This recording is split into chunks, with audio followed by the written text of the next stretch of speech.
Hi Sagittarius, I should call this wobbly camera tarot, but I'll get a proper stand one day. So we're going straight into your reading. This is for the week of the 27th of March to the 2nd of April, 5-card read. I'll also draw a spirit animal card at the end. I did a poll and the people that responded were all yes, yes, yes. So you're getting one as well. So Sagittarius, hope you're having a good week. And let's see what next week holds for you. Love it. Open armed wonder at the bottom there. That's the Page of Cups. Page of Cups is about just sucking the joy out of life. You know, really seeing. You know, when a puppy or a toddler sees snow for the first time, or howling rain or wind or whatever, whereas we're all a bit jaded and go, oh yeah, it's snowing again. Some people just bounce up and down with delight. That's the energy you've got here. She is all about new friendships, new experiences, opening your arms wide and going, come on then, let's, what have you got to offer? Let's go for this. Like, you know, party time. Love it, love it, love it, love it.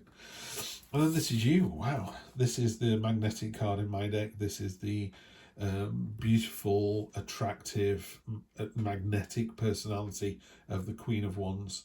She is creative, enthusiastic, sexy, you know, just I'm really confident. He's got a crown made out of peacock feathers, but not in a, you know, peacocks when they do their display and everyone goes, ooh, that looks amazing. They're just doing what they do. They don't walk around going, yeah, I know. They go, this is how I get a mate. This is how I procreate the species. This is just what I do, you know. And you're a bit like that. You walk in the room and turn heads. And it's like, well, I didn't walk in the room to turn heads. I was just going to work. But it's the stranger at the party that really draws people in. And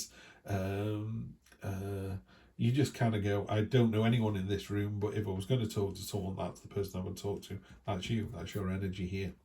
Your present expectation, however, is the refugee card. Burdens are weighing you down a little bit, and you kind of realise that they're old, they're worn out, they're doing you no good. Because down at the bottom there are these little tiny boats, and that's you and your significant others sailing away from this situation. No longer serves you. And also you're sailing into calmer waters. You don't actually know where you're going. You just know that where you are now doesn't serve. So you're onto something else. You're not even sure if it's better, but it's like, that's exactly what it is. You know, you're in a job and it was amazing, you'd never leave. And if you're in a job and it was awful, you couldn't wait to get out.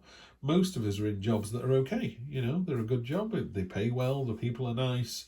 The commute's okay. You know, everything is like, yeah, it's good. It's good. 7, 8 out of 10. And it's hard to leave something like that. And that's what you've done here. You've just gone, it's a 7 out of 10, but it's not enough. I want a 10 out of 10 life. So I'm leaving this situation. I don't see it as anything cathartic. I'm not seeing a relationship breakup or anything like that.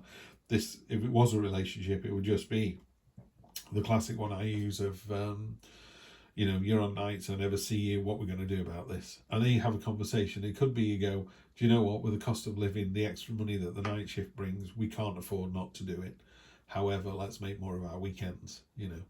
We did that one year. We decided every weekend we would go out of the house. We would, regardless of the weather, we would go somewhere. There are lots of free museums and galleries local to us. Parks, if it was a nice day, you know, national parks and things. And we did it really, really well. It was a couple of years ago now. We need to get back into that. But yeah, every single weekend, at some point, we all had to leave the house together and go and do something. Love it. Unexpected card, the Justice card. This is just a reminder that you're driving home at 2 a.m. There is another car on the road. You haven't seen anybody anywhere. And you come to a roundabout. Do you slow down? Do you check? Do you indicate? Do you check again? Do you pull out slowly? Yeah, drive like you're on your test, or do you just go, there's no one around, I'm just going to hook it round the corner, and there's a man with a dog, or there's a police car waiting in a lay-by. Yeah, so what I would say to you is, even if nobody's watching, eat with your mouth closed. Even if nobody's watching, drive like you're on a test. Yeah, you don't, just be the better person. Yeah. The other thing is, someone overtakes you, you know, you can beep your horn and give them the international symbol of friendship, or you can go, do you know what, I bet their wife's in hospital and they're desperate to get there. And then it just calms you down. You're like, it's fine, let you go. And it could be the person in front could be desperate to get somewhere. Doesn't matter why. I'd rather have a driver right up my backside on a road. Just let them get past. First chance I get, pull over a little bit, let them get gone, and we'll see each other again at the traffic lights in 2 miles time. You know, All that happens is he's one car further ahead in the queue. He, it, they. So yeah, just be open and honest and do the decent thing at all times. Mark Twain said, always tell the truth, you don't have to remember anything. And then the actual week, because this is next week, short-term future, this is long-term future, 1, 2, 3 weeks. Next week you've got the Three of Pentacles, which in this card it is planting an oak tree. We've got water, seeds and soil going into the ground to create this oak tree.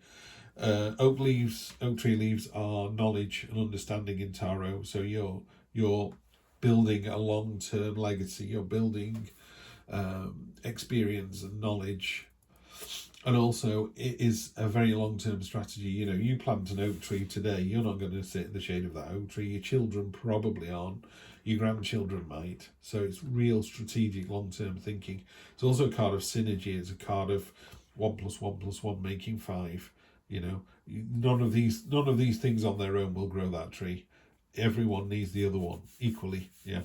So yeah, it's also a card of synergy. It's a card of being seen. People are very aware of your talents and abilities as well.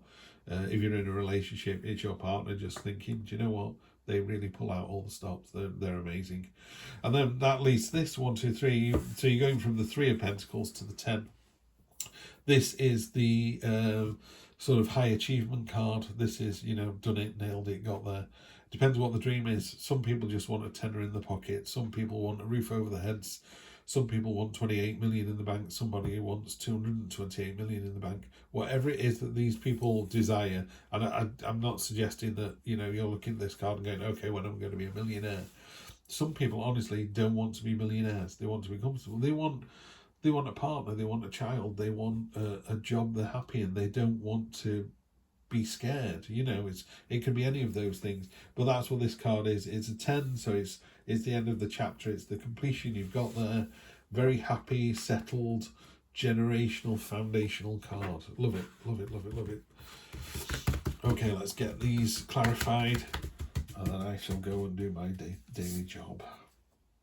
Page of Swords.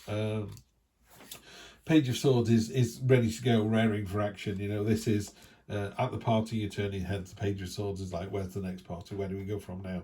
Got all these fantastic ideas, and there's a stormy sky.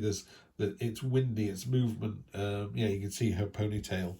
It'll focus is blowing in the wind, so it's an absolute hoolie blowing out there. So, but it's a card of momentum. It's a card of impetus. It's a card of cutting through the red tape. It's like, come on, let's go.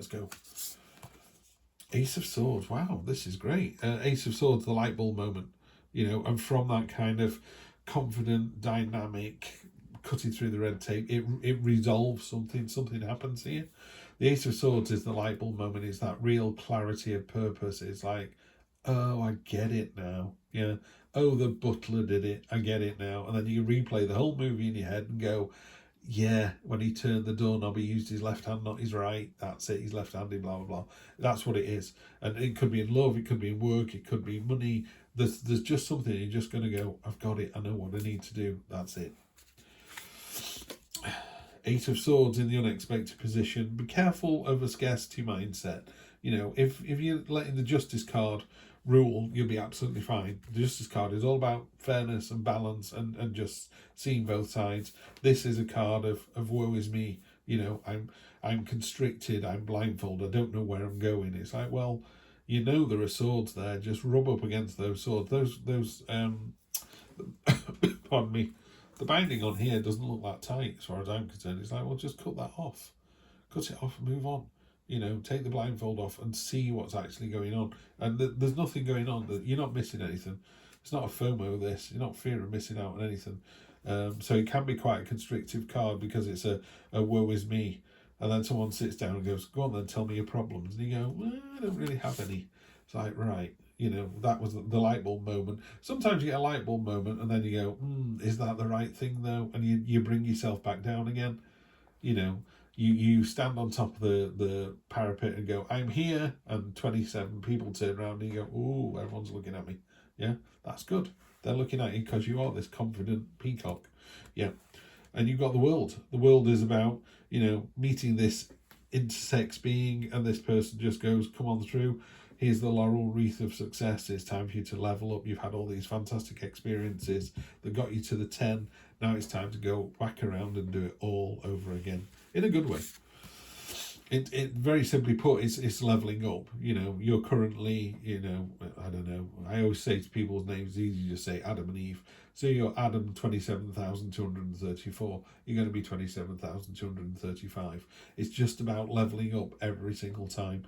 The Fool has this journey. At the end of the journey, he goes to the world, which is a portal, and that portal is to the next level. Off you go. Love it, love it, love it. Yeah. Great. What a great week, Sagittarius. This is a blinder. Really, really good. Loving this. So this is the Sun card. Best card in the deck. Oh, happy days. Lifts all the other cards, so it makes good cards even better. Makes a bad card less bad. Is that a word? Yeah, it is. So yeah, just love it, love it, love it. On the bottom, you've got the Ace of Cups as well. They're really knocking it out of the park here. This is an amazing read. Ace of Cups is about wearing your heart on your sleeve, really paying attention to your hopes and dreams, and really, you know, a house plant will die without water. So, you know, you buy one from the shop and it looks shiny and green and healthy, and you stick it on a windowsill for a month, and guess what happens? You know, you've got to nurture these things. You've got to give them love and attention. So give your dreams plenty of love and attention, and everybody's just going to be right behind you on this one. Absolutely love this reading. Could well be best reading of the week. Yeah, Cat Spirit. Claim your independence. This is a really simple one because a friend of mine got it at work the other day. You want to be in positive, solid, life-affirming relationships, and you want to be a significant part of those relationships and those partnerships. What you don't want is to be, it uses the word enmeshed, and how to look it up. Enmeshed means that you're sort of, you're like that in a relationship. You're rather than being sort of happily touching each other, they've kind of locked in like this, and then that's not right. You know, you want that sort of, you want to be able to hold somebody's hand without feeling like you can't let go at any time. So that's what this card does here. So it's about claiming your independence. You're not leaving someone, you're not leaving a situation, you know, particularly in a personal relationship. So you're in a relationship with someone, they're like, oh, does that mean you're going to leave me? It's like, no, not at all. It just means that some days I go off and do a watercolour class and you go off and go for a bike ride, and we'll see each other on the other side of the weekend. You know, it means nothing more than that. So yeah, just claim your independence. You're worth it. And if they don't like you doing that, that's their issue, not yours. I mean, if you're doing it because you just go, well, I'm my own person as well. You know, together we are one thing and apart we are another. Yeah, and why wouldn't you go out and have these new adventures and meet new people and level up and see new things? Yeah, so just go out, have a great time, and I will see you in April. Take care.